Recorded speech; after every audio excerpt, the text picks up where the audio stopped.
Is there something that you kind of live by, a motto? My Or favorite saying right now, and it has been for a while, is "In the waiting, God is working." okay, And a lot of times, we don't see that when we're going through trials and devastation. 2 years ago, we lost our grandbaby okay. at 35 and a half weeks, and that is Oh one thing. wow. I've always been a strong person, even through losing my mom and dad. And I've lost a lot of my family, but that was the hardest thing that I didn't feel like I was strong in. I'm Shawna Odom, and I am from Elizabethton, and I attend Heartland Fellowship, and we have a distribution there in Elizabethton for the Hurricane Helene work that we're doing there. Okay, well, tell me about Heartland Fellowship. Heartland Fellowship is a church of God. We're a small church located up on the hill in Elizabethton, right off the Stony Creek exit. And we started distribution there the week after Hurricane Helene happened. And we've been going nonstop ever since. So distribution, you're talking like goods, foods. Supplies, food, any kind of supplies. When we first started, we had a lot of people, volunteers bringing stuff in. So our whole sanctuary, we only had room for you to walk. There was only a path for you to walk, So you and just did it inside. we did it inside the sanctuary, and we overtook our youth room as well. So we overtook everything. Okay. And we kind of narrowed it down little by little, and now we are contained in 3 connexes right there on the property. So, did you all know like flood relief, disaster relief prior to, or is this something you just figured out? Our church did not. We haven't really had a team, a disaster there in like that. I mean, was it like mission orient? Like, so a lot of churches. What we're saying, the reason I'm asking is a lot of people don't understand how unprepared everybody was for any kind of disaster. Right. Not just a flood, but just generalized disasters. Right. Mass spread disasters. This was not something that any of us, I don't think, knew functionalities and like steps and procedures and the things to say and the things not to say and the things to take and things. So I mean, that's kind of, y'all figured all that out. We did. We have the organization, Church of God organization, has a disaster relief team. Okay. That will go in. They will assess the damage. They'll stay whatever long term that they need. They'll teach you what you need to do, and they'll leave. That didn't happen till like 2 to 3 months in. So we were pretty much left on our own to figure all of it out. Me, myself, I have done mission work since I was 18. Okay. Out of the country, so overseas, we would go every year. But that was a lot different because when you go, it's like volunteers coming here. In a week, you leave, and they're left to pick up the pieces. When it happened here, I kind of understood what they felt like, because when volunteers left, we were here to pick up the pieces and here to carry on. So it was a lot different than going on mission trips, because you left and you came home to your normal life.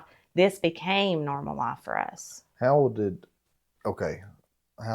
long did it take before like that was the normal thing? Like everybody, all the help was gone, everything, you were just trying to figure it all out with what you had locally. I would say we had help for about 6 months. That's pretty good. Yeah. We had an Indiana group that came ever so often. They came up 3 times, I think. And at the time that we would get to where we were overly stressed, they would call and say that they were coming in, and they would stay at the church for a week. We had people from Kentucky that would bring their whole families, and they would camp in the church. Really? That's pretty cool. So we set up beds the first 2 or 3 months. We set up beds in the sanctuary, and that's where they would sleep. How did the church body, I mean, how did everybody react? I mean, not to call anybody out. I just, because this is something, this kind of part, it changed, like mission work is a calling in of itself. Yeah. So not every single person is built for that type of work, and that's okay. There's nothing wrong. But was there disgruntledness? I mean, how did y'all handle that? There wasn't disgruntledness, but I could see that some people were uncomfortable because, we would move every weekend. We would move for Sunday. We would move the church around in order for there to be church. We would shift stuff around, then come Monday morning, we would shift it back in place to be able to help the survivors Okay. or people that needed it. But you could tell those that were used to the church setting, they were a little uncomfortable with it. Did not look like their normal church. Yeah. To me, that is church. Sure. When you're out doing the work of the Lord, and sometimes it's going to be a little chaotic and you don't know where the next turn's going to be. That's what church is about. You're helping those that are in need, but you could tell that someone was a little uncomfortable with it. Did you personally foresee yourself even being where you're at now? No. Through this whole process, how many, you can't put a number on it, I know. Elizabeth in itself, I don't know a ton about what's happened in Elizabeth. Mm-hmm. Been pretty secluded into our areas that we're helping now. We're starting to step out. What was it? What was the disaster like? How many people do you think were affected? And I know it's hard to throw numbers. There were hundreds affected because Elizabethan alone is, we're Carter County. Yeah. So that covers Elizabethan. There was one main area in Valley Forge that was just completely devastated. The water washed trailers away. It washed campers away. It was probably halfway up. And it came through so fast that some of them didn't have time to get out. So they just kind of waited out. But it covers Elizabeth and Hampton, Rome Mountain, Elk Mills. So Carter County covers a whole variety of area. Were you flash flood, mudslide, the bowl type? We were floods because it completely took out our park. It was all downtown. All that down there had to just be kind of redone. The further you get up, it's more of a mudslide. Like Elk Mills was more, there was floods that took out their bridges, but it was more of a mudslide that caused a lot of the damage there. Yeah. I went on a house the other day, actually with last week's guest, Wes, to a house in Irwin, Tennessee, and what it was it was flood related, but when I say flood, the hurricane, a tree fell over on this woman's house. Right. I went over and helped him measure out the new foundation.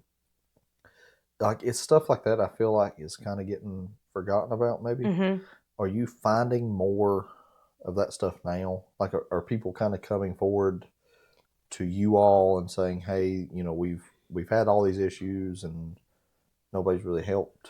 My phone never stops. Okay. Because I'm the contact point for our facility. Okay.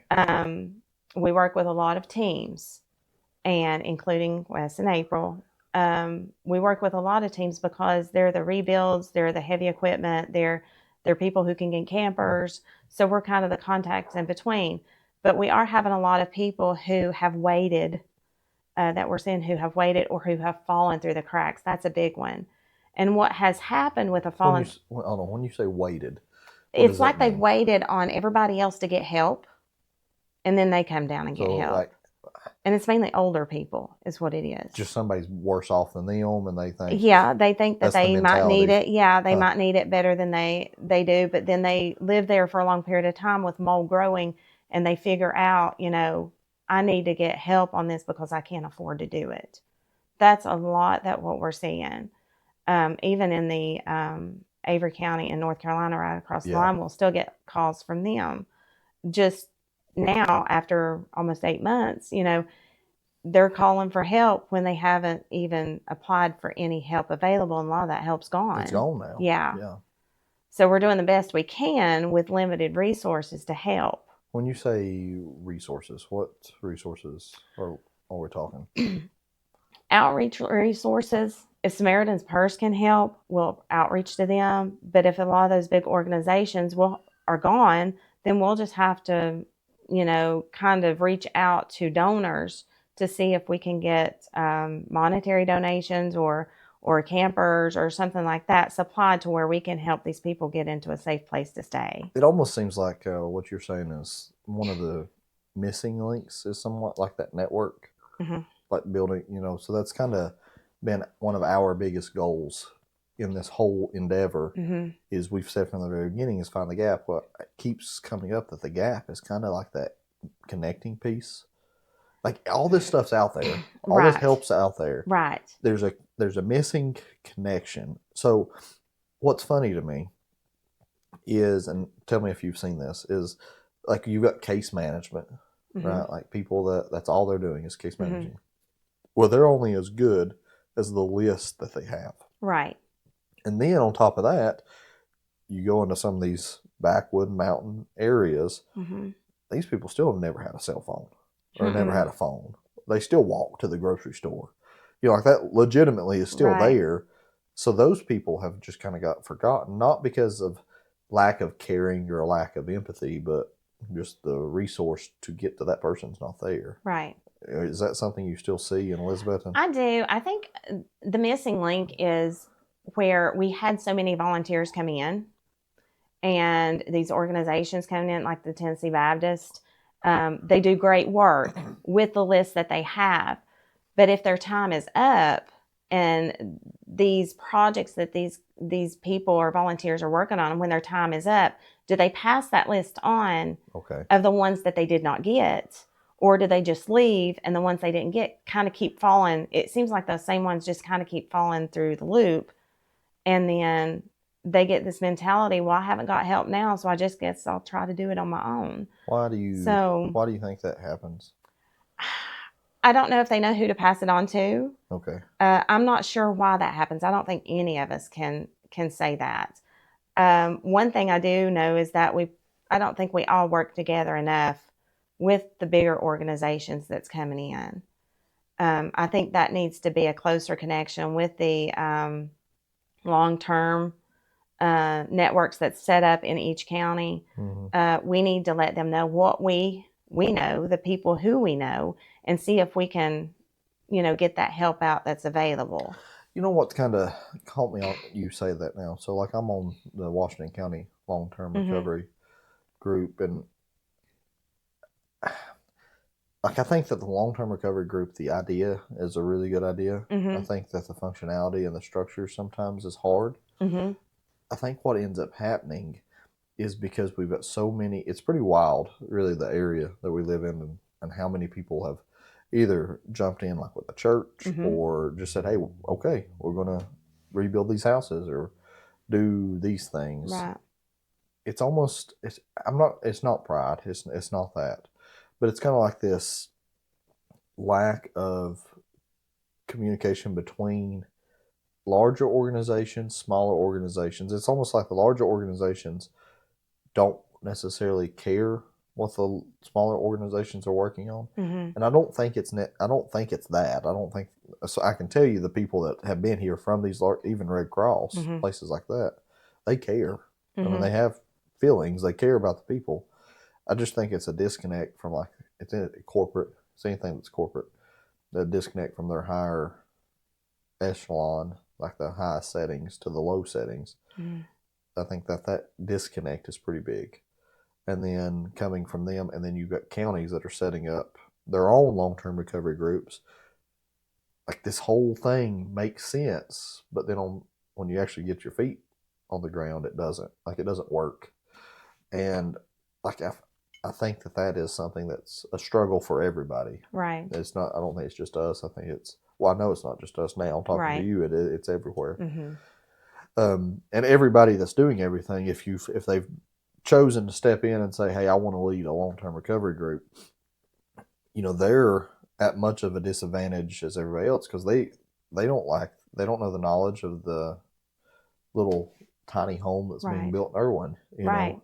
So now that you've been doing this, how do we fix it? I mean, what steps do you think need to be took? I think we need to step up. I think one main thing is protocol. These organizations go into these different disasters. We were totally unprepared for this. Yeah. So a lot of us has not had a long-term recovery, so it's going to take a while to pick up that long-term recovery, and there's going to be missing links in there, and we just have to learn how to fix those along the way and make it better like anything else. But with these big organizations, they go in to each disaster. They have protocol that they have to follow. And a lot of time, I don't think that protocol is, okay, ask those that have been working, Yeah. Here, and see what they need, what they've been counting, because a lot of us little ones have been here since day one. Samaritan's Purse didn't come in till January. And so she met with us, and I admire that. She met with me and Wes in April on one account and was asking us, okay, what do we need to do? Because you're already so many months in, and we're usually in on month 1, and now we're not into like month 6. So what do we need to do?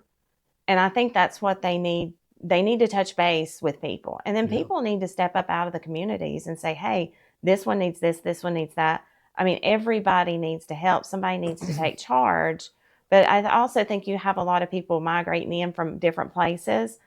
Somebody from New York or California or Florida is not going to think like the mountain people. They stay to themselves. I worry about me. They don't have the same connection. And it's not that they're being rude. No, it's just their way of life. Yeah, it's just who we are. But here, we look after each other.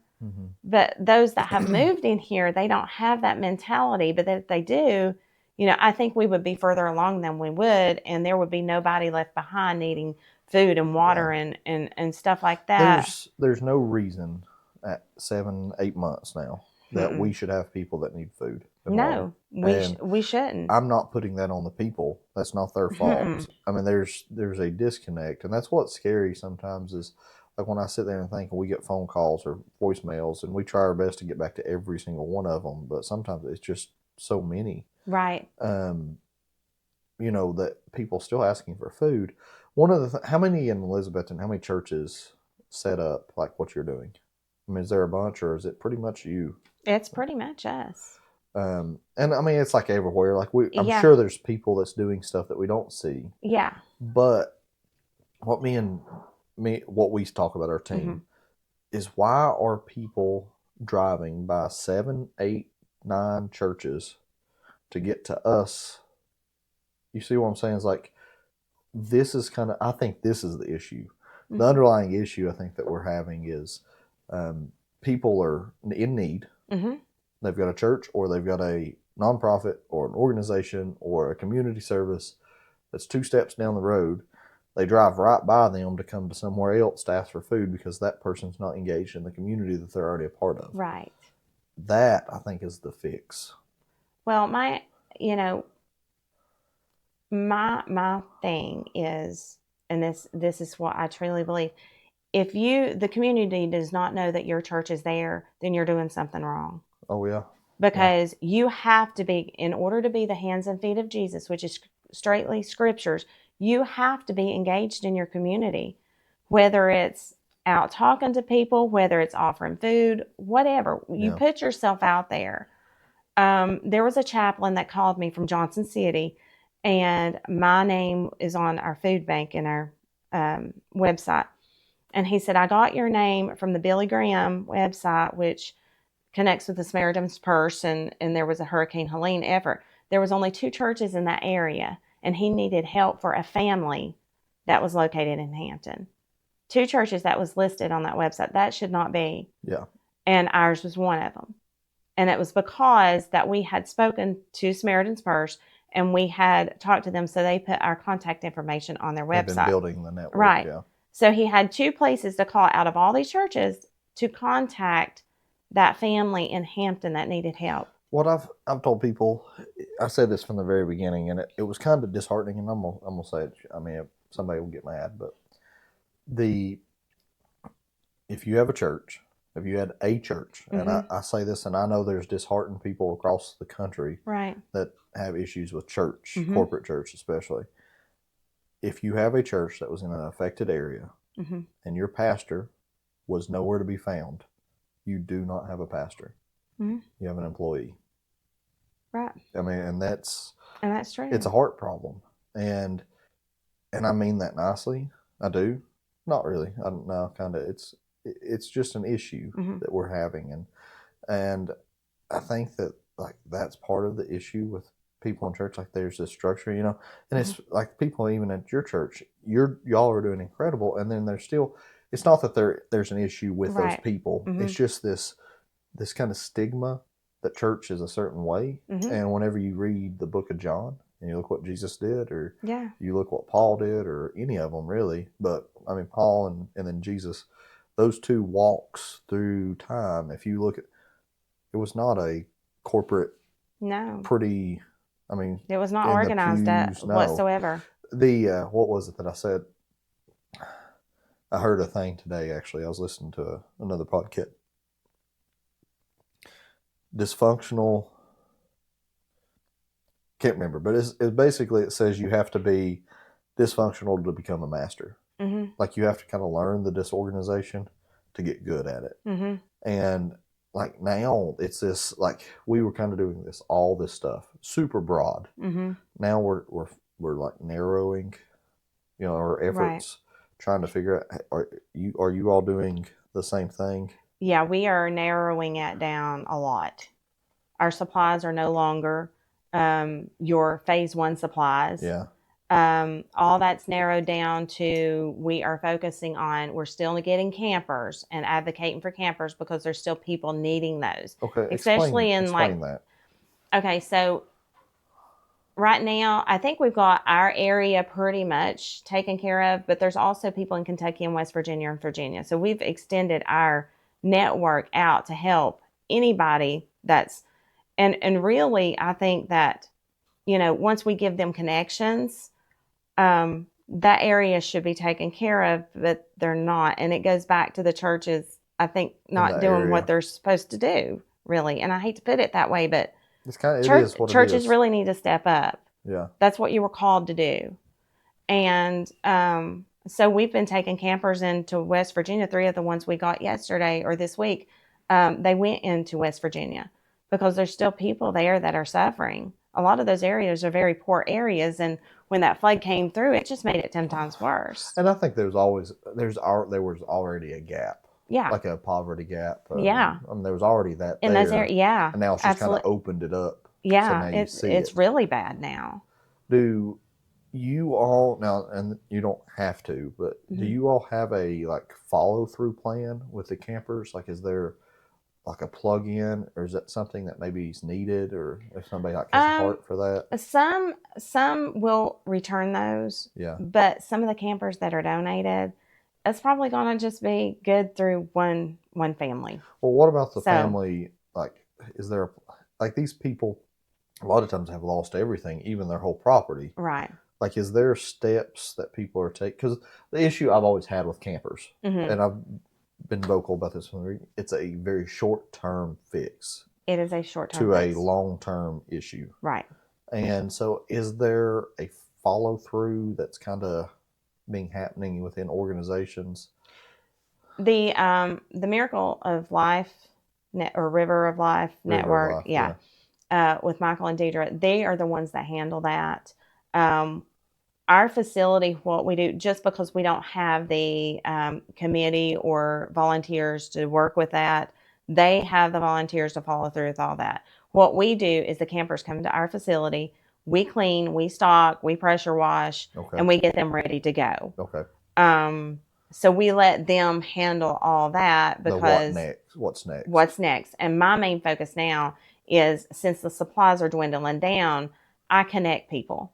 Yeah. I make the connections to people to make sure that they're with the right person and that they can get what they need.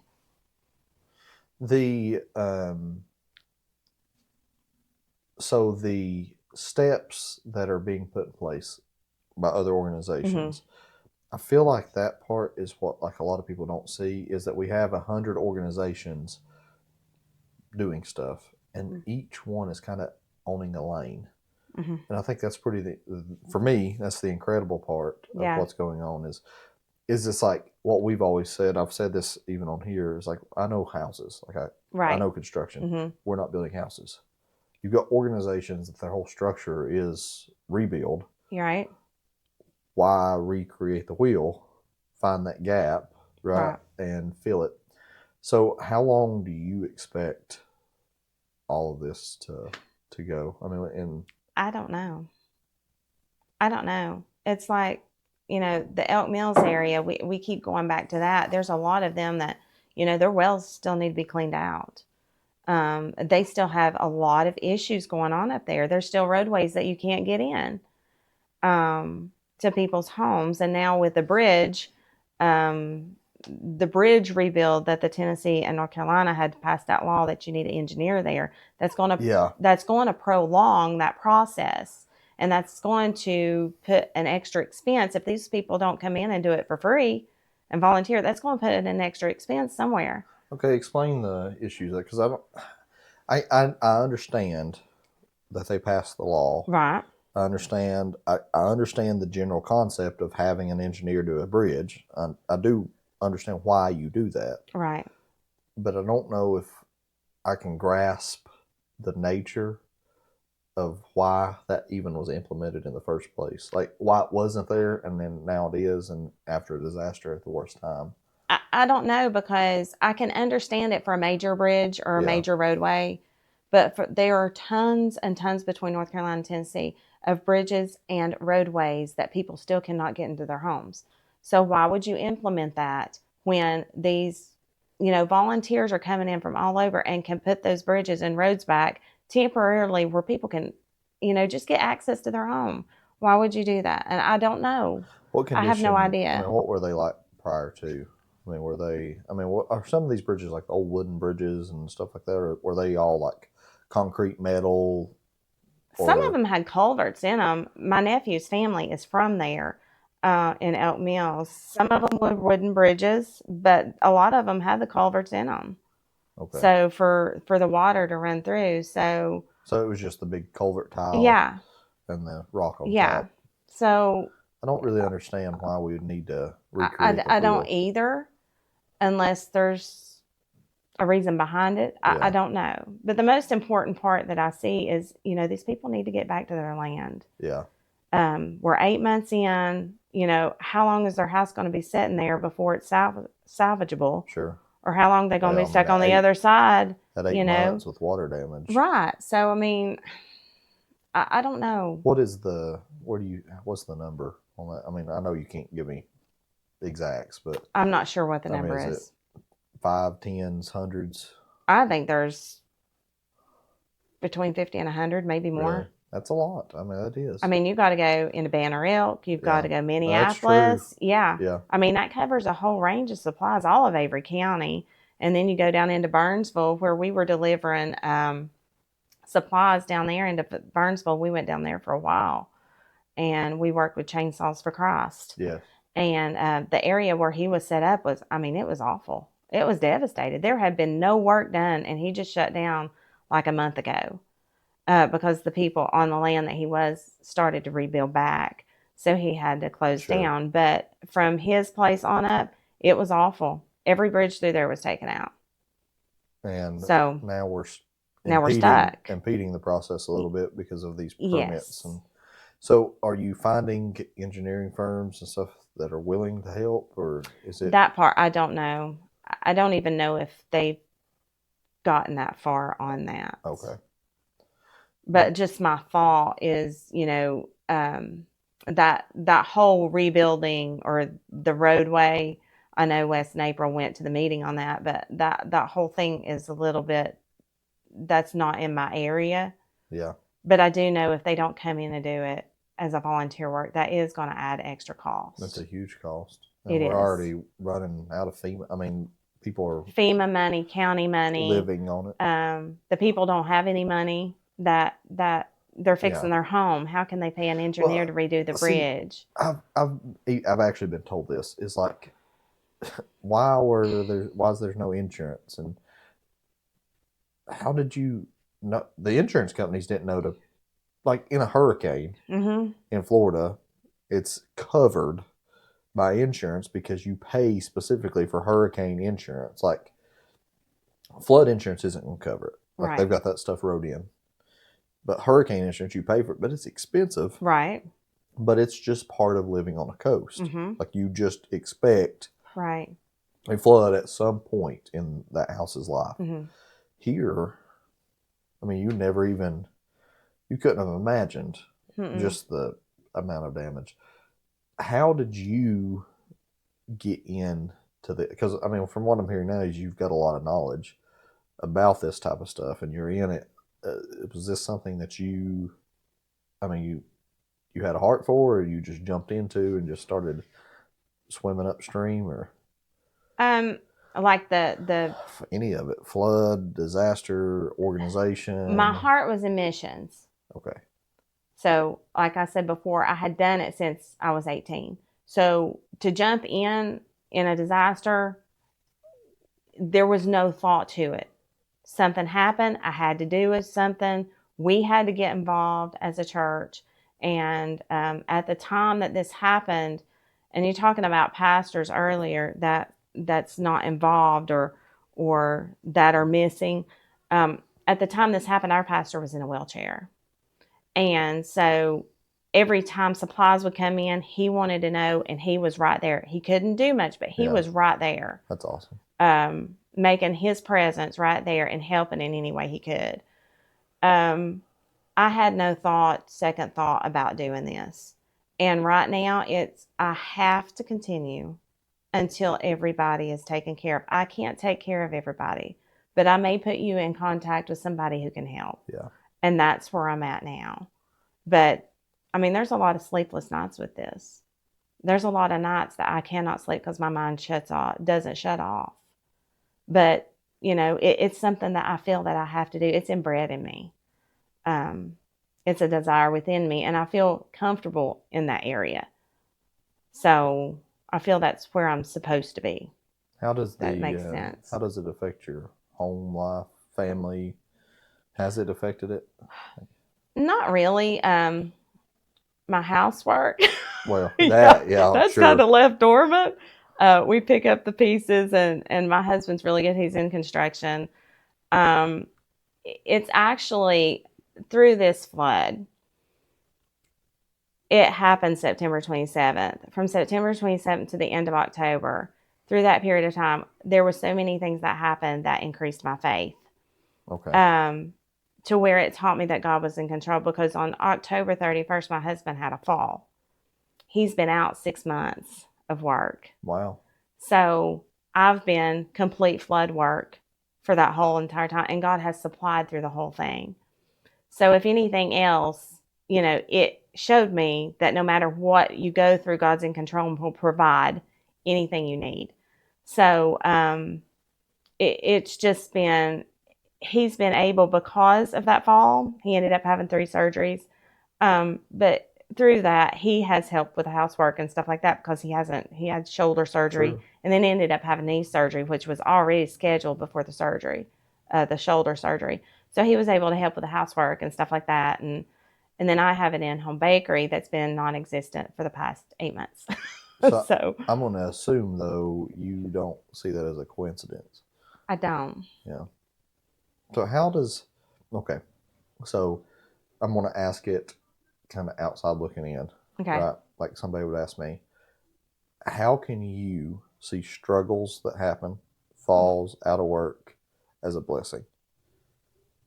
Because it's only in our hard times that we learn to depend upon God. Okay. If we have everything easy, we don't see his work in that. If everything's going okay, then we don't tend to go to him and ask for help. We feel like we may not need him. But in those times that we don't know what's going to happen next, where the next bills are going to be paid, or where the money's going to come from to pay the bills, that's when we tend to say, okay, God, you're in control. Whatever happens, I know you're going to take care of it. And from those few months before, that's what he did. He showed us, because we had a guy from Louisiana just pull up. We was getting ready to take a load to Burnsville, and we had a guy from Louisiana show up, and he owned an alligator farm, and he supplied Gucci with alligator skin. So the Lord dealt with him several years back to go on the mission work and the mission field and do disaster relief full time for 3 years. So he flew to Paris. He talked to them, and he was just telling us the story. He flew to Paris. He talked to them, and he thought when he talked to them, they was going to say, we'll never come back. But they told him that whenever you come back, let us know, and we'll plug you right back in. Wow. We'll give you an order. So he took his 3 years. He went on the mission field and then went back to work after that period of time. So he showed up there with us and looked at everything we did. And he sent 7 guys to work that next week with us and to help dig out, and they brought their heavy equipment. And before he left, he handed us an envelope for $2,500 cash.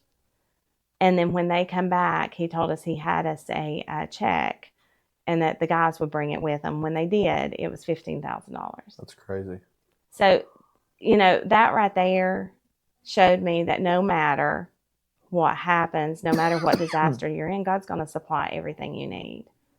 And so that happened before this happened with our family. Sure. So, well, but see, also what that shows me on the other side is outside looking in is that you're doing something right. Right. It's because we've said this too, and it seems, I don't know, a little off-colored, but sometimes you're doing right because it's easy, and this is the hardest thing I've ever done, but it's easy. Mm-hmm. If that makes any sense at all, is because stuff just falls right where it's right supposed to fall. Yeah. The people are there, the right. Mm-hmm. And yeah, I mean, being an apologetic, I could very easily see where somebody would be like, well, that's just chance, chance. Good people are good. They're mm-hmm. inherently good. So, they want to, help, and right. Yeah, they do. Yes, there are really good people that are not Christian human beings. That's not why I'm saying any of this, but it's just something that you can't explain. Mm-mm. How there's a neat, like Wes was telling me, he didn't even say it on the show, the bridge situation. Mm-hmm. How they was needing a bridge, and all of a sudden a bridge contractor called him up and said, hey, can we help? And didn't know about the bridge. And, it's like, they come right in the time that you need them. Right. And God sends that. And, he could have contacted we're a little church on the hill that, I don't get out much. So I don't know a whole lot of people. I don't communicate with a lot of people. And I make a joke all the time. When I was in college, I took 2 years of public speaking, and I failed it because your 50% of your grade is getting up in front of people and telling. I am not good at that.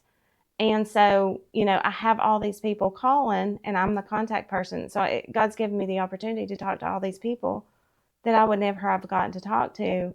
Yeah. And that in itself is just a God thing. Well, let's go a little deeper. Okay. Now, philosophically, what do you think God is planning? Like, we can't speak for him. We can't get on his level, but there's something, right? Like, there's a reason why East Tennessee got flooded. Suffering, we understand. We don't love, we don't like suffering. But as Christians with faith, we do have to believe that there's a purpose to our suffrage.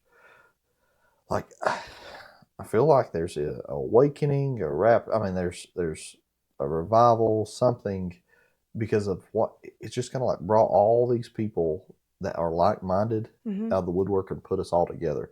Like, I can call somebody right now in Cott County. I know nobody from Cott County that is doing incredible work in Cott County, and plug a labor in Cott County if I need to. Like, you know what I mean? Like, that shouldn't be that easy. This is, an hour and a half away, huge area, millions of people, really. And it's as easy as picking the phone up and calling somebody and saying, hey, what can they do? And they have a place for them to stay, and it's just that easy. It's wild. I can call somebody in Lebanon Junction, Kentucky now and say, hey, I need this and this and this. What can you help me with? I had a group that was coming down from Kentucky. I'm not sure where they were coming from, but they were coming 5 hours away. And they fed since week 1 in Burnsville and Irwin. And they did that every Friday. If I need something in the other counties, I can call. He's a magistrate there in his county. I can call him and say, okay, I need a contact in Frankfort. I need a contact in Elizabethtown. Who can you put me in contact with? And he'll get me names and numbers who I can get in contact with to where I can send teams in there. That's pretty cool. That would have never happened. See, one of the other crazy ones that's happened to us is that we were going to do distribution too. And we set up, and what it was is it wasn't that anybody was doing anything wrong or anything like that. I'm not necessarily one that I can, like, if I see issues, I want to fix issues. Right. Like, and it's just easier for me sometimes to start it. And that's I got a group together, and I said, hey, we're doing this. Who wants to do it? And So, anyways, we had an open warehouse space. Jumped in and said, we're going to do distribution, we're going to do supplies and stuff like that. And this church was shutting down, and all the people that were left in this church said, hey, we don't have a church anymore. Where can we go? You got a place for you? And they basically turned the mission, us, into the church for a short period of time. And they were like loving it actively, and they were fantastic and done phenomenal work. But it was a phone call that I got. I was sitting in Lowe's parking lot, and I was going in to buy stuff for my personal house, and it was Google, like the company Google, and they're like, "Hey, we saw your website. Hey, we've got, I don't remember, it was a lot, 30, 40 tables. Oh, wow. Hey, can you use these? Like plastic tables?" The company Google called us, Joe Blow from Jonesboro, Tennessee, and said, "Hey, we've got all these tables," not knowing that we're doing distribution and going to do this and need all these. It's kind of like that. Right. It's like the likelihood of that happening is none. Right? Like if you ever try to call Google, you'd never be able to get a hold of them. Yeah. So it's just kind of wild how it's just perfectly aligned and perfectly fell into place. And it is. I had a guy from Salt Lake City, Utah call me about 3 weeks ago and said there was a lady here. I have no clue who she is. Yeah. Came back and told him what we were doing there at the church, and said that they wanted to give us a grant. And so they sent the paperwork in. I filled it out. And so we're waiting to hear from them. And if it's God's will, we'll get it. If not, then, sure, he'll work something out. Is there a financial strain? I mean, is it a burden to keep doing your work? All of our funds that come in go into a flood relief fund. Okay. Nothing comes out of the church. So we chose to separate that for a reason. Sure. So whenever those funds are gone, whenever he's done with us doing what we do, then we'll know it and we'll switch to something else. Okay. We won't quit helping, but as funding wise, then that will be the end of that part. It just may be a different capacity. It may be a different capacity, yes. Is it becoming, is it something that just, it's there when you need it now?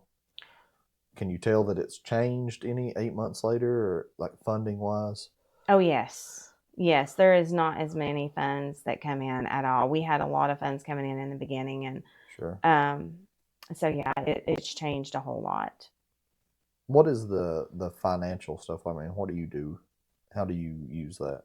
Well, we the finances that come in through our through our organization, sure, they can give online and choose to do that through the donation tab, but there's also a disaster relief tab under that it goes straight into there. We can purchase campers. We have a board that's separate from the church board. Any projects that come up, we put it forth. We vote on those projects to say if we want to do it or if we don't. Okay. We've done rebuilds, we've done ramps, we've done campers, we've done roofs, we've done supplies for muck outs or rebuilding basements or wood, or, it all goes to that area. Okay. We have bought supplies for like towels and pots and plates and stuff like that for multiple couples to move back into their home. We've used it for that as well, but that's what it's pretty much used for. And we've used it for gas for the volunteers to take supplies back and forth, because that gets expensive. That's a huge burden. And a lot of these volunteers are just putting it on themselves. They pay for their own gas. Yeah. So when we can give them a gas card, that helps out a lot. The one thing, like a lot of times people ask us that same question, how, if we do give to you, how you use it?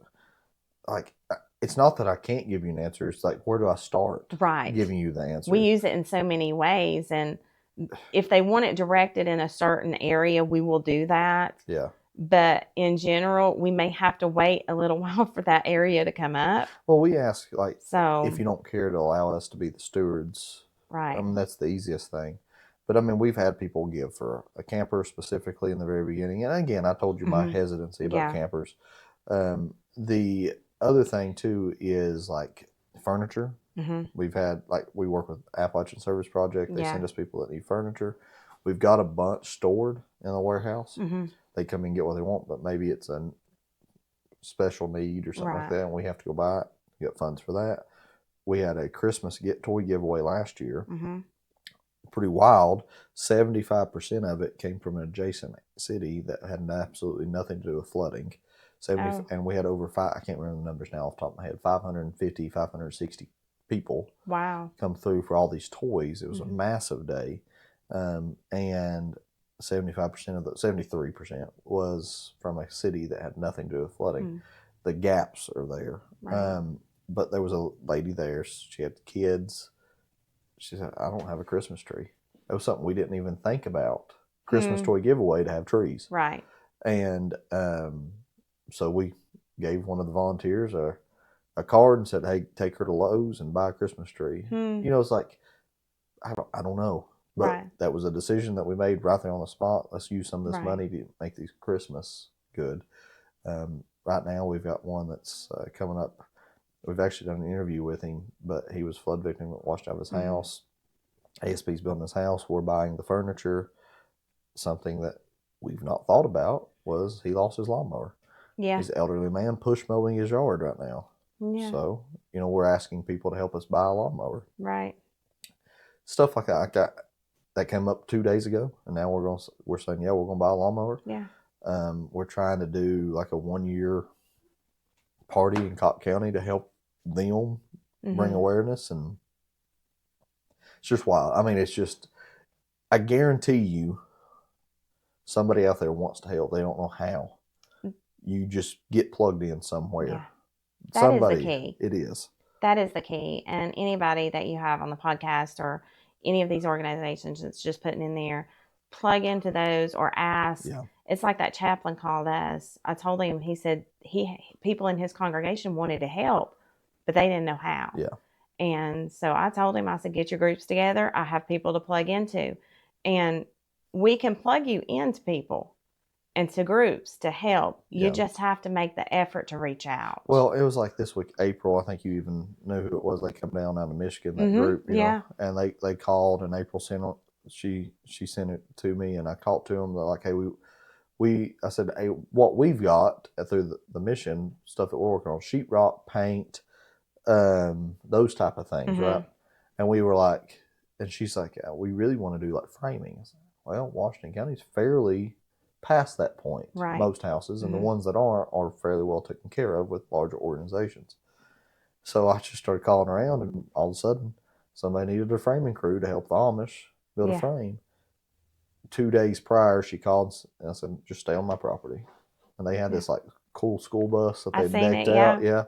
And, you know, it's that easy. Yeah. It really is. Yeah. And that's one thing that we and you, I guarantee, have prided yourself with. It's not the fact that you know every project, every house. It's the fact that you know enough people to get the vetted answers. people Yes. that you can call right now and have a answer right. or have a project or somebody somewhere is working on it. Right. Something that the goal with this is somewhat of a vetting process in and of itself. Like if I have somebody on here, there's a reason that person, you know, they're doing something pretty wild or incredible, or they're actually doing work. Right. Any of us, any person on the show, guarantee works together. I mean, in some capacity, if it's nothing but a text message, right, we're connected. So you can plug in anywhere, right, and it's all the same. It's pretty wild. Pretty. And I think, really and truly, I think of the network that we've created is more like a family than a friends or a network, because you know we're all in this together, and I think we all have the same heart and same goal, and it's to help those that are in need. Yeah. And in the process, just show the love of Christ, of the work being done as we do it. Sure. And I believe God is doing something that a bigger picture we may not even see. And I think in time we will. But he is bringing the communities together and people together, and that's what we should. There's no denomination barriers. Yeah, nothing. You know, we work with all kinds of denominations and people that don't even go to church.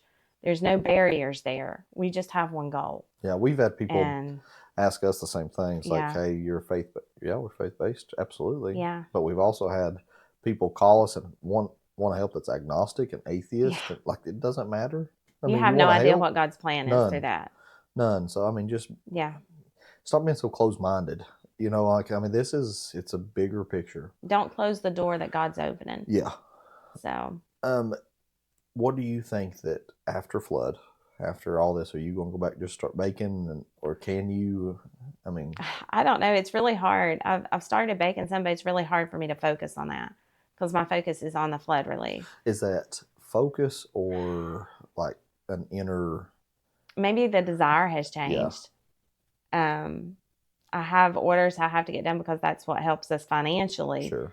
But I think the desire has changed, and I love to bake. But I think that desire has changed. You know, I love doing the flood relief. I love connecting with people. I love helping people. You know, I love to be that like middle person that is able to get you from point A to point B. The connecting Yeah, piece, missing that link. just Yeah, I don't know that like completion there. That and maybe that's where God has me. I have no idea what this is carrying on, and that's I have pretty no neat. idea what God's planning for the future. Maybe there's something more in depth coming, and He's preparing us for that. You know, I've often thought that because we would be way more prepared now Yeah, than we were 8 months ago. and that's So kind of a scary thought it in and is a of scary itself. thought, but you know, if you do read the scriptures, Yeah, there's some it's scary stuff. it's playing out. It Yeah, really is. it is playing out. So So so this is one thing that I always, is there anything that we missed? Like, I mean, a crazy story, something that happened that's just unexplainable? I mean, there's lots that's Yeah. happened. Oh, So I've told everybody what we need to do when all this is over. Just write a write a book. book, write a Right. book. Yeah, because there is a lot of stuff that's happened. People just show up, connections made. I mean, And it's hard. It's really kind of hard to put it in words. it Like is. when you see it, even then you still question. Yeah, because sometimes you're just in awe of, Yeah. you know, God's miracles that He's just done through all this. And you have to open your eyes to see. Yeah.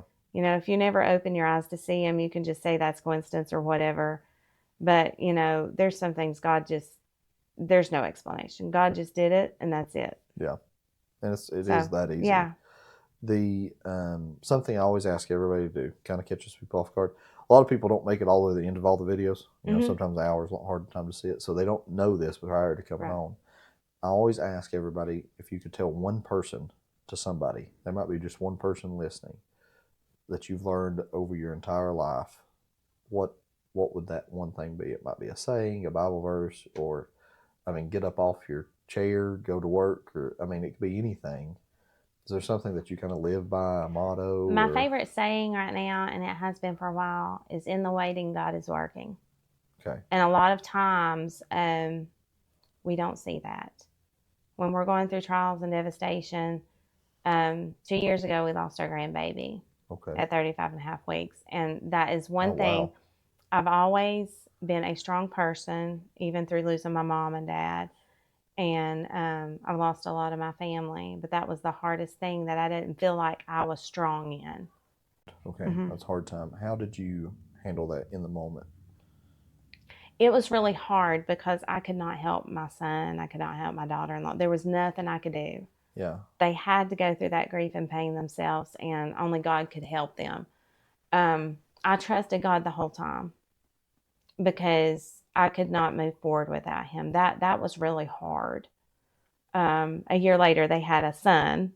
Our grandson was born a year later, but that's always etched in your memory. It's something that you don't forget. have you seen? I mean, the grandson, I'm assuming, but have you seen the other side of that? The other side of the Job story. After all the pain and grief. I mean, has there been something that stood out to you, like, okay, this is why? Because that's always kind of, I think, the hard part for any hardship is like, why? Well, sometimes I think hardships are used to get your attention. Okay, Maybe you're on a wrong track. I'm not saying that one was because I don't sure, think that's my story to tell. Um, but for me, it's just, when you plan, the baby shower, the nursery, everything like that, and everything's set and ready to go, and then bam, you get yeah, out this whole curve in the roadway. Um, your plans are not always going to come out the way you plan it. Yeah. And there may be a different track. So every part of your life should be left in God's hands.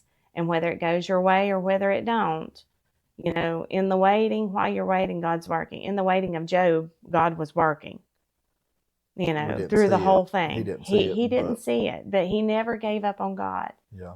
through everything. Even though everybody else did, he never gave up his faith on God.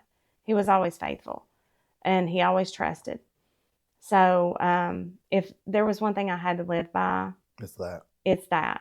And no matter if you have lost everything in your home and you have lost your home, God's going to work it out. And you may have better than you had before. Job did. He was replaced with everything, 10 times over what he had. But, God's in complete control. If he made us, he's going to take care of us no matter what we have to go through. Something people have kind of asked me too is like, how do you keep going, or I don't know. I mean, like, is that kind of the same mentality? Yeah. You just got to do it. You just have to do something.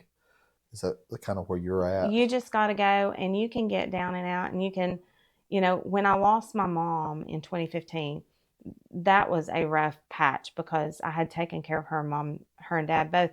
But I had to realize either I could let that situation take control of me, or I could take control of that situation. Okay.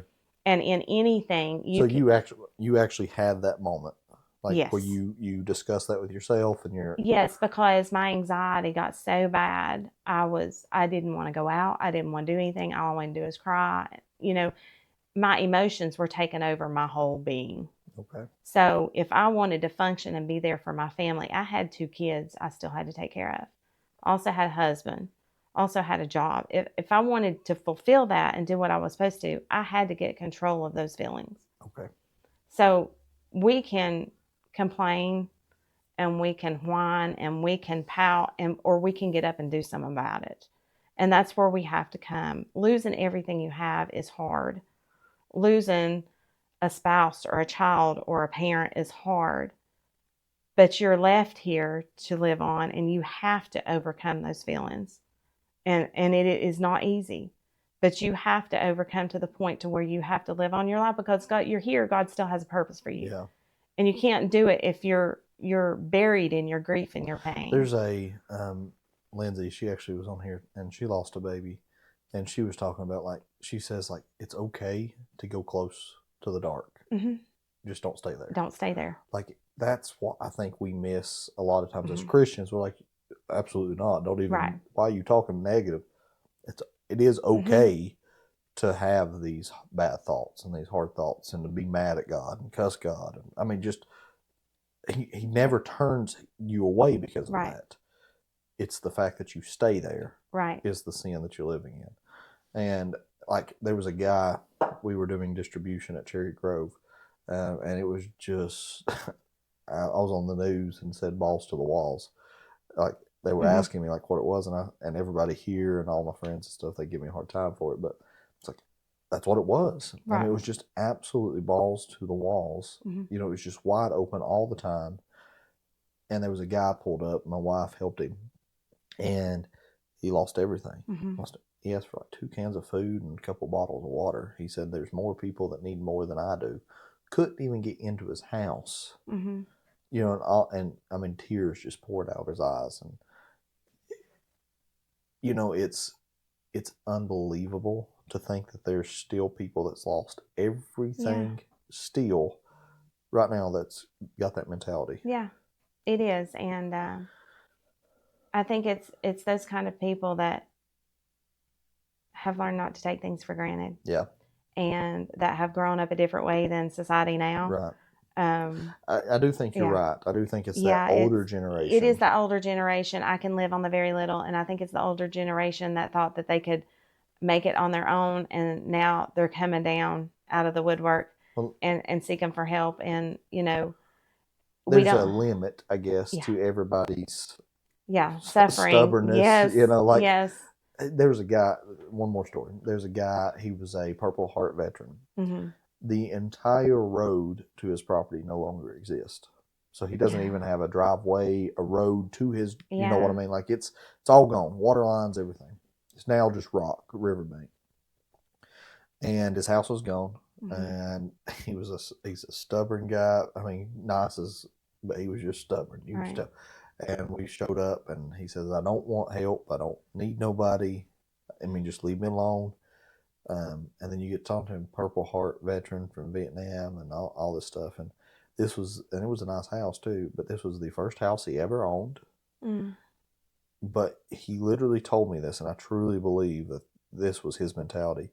He said, "I lived under a bridge before I owned this house. I can live under a bridge again." Like his mentality was, it was that easy. Right. And it, I mean, I guarantee you that he would have took any help that he could have got. Mm-hmm. But his honest answer was, "It's just a house. You know, Right. it doesn't affect me. I mean, in my life, Right. and it's just hard, you know." And I want everybody to understand too is like the mentality that these guys have. I'm sure that they're sitting there mentally fighting, Mm-hmm. but they were just going, Yeah. kept pushing, kept Mm-hmm. doing, got up off the chair, kept going. So the second part that I always ask anybody to end with, if you don't care, is to pray Okay. us out. Pray whatever, whoever, however. But if you don't care to do that, Yeah. and if there's anything else you want to say, you can. But if you don't care to pray us out, Okay. We're okay? ready now? Yeah. Okay. Lord, we just thank you for this day. We thank you for the opportunity to come on here, God, and just tell our stories, witness to people that are watching, God.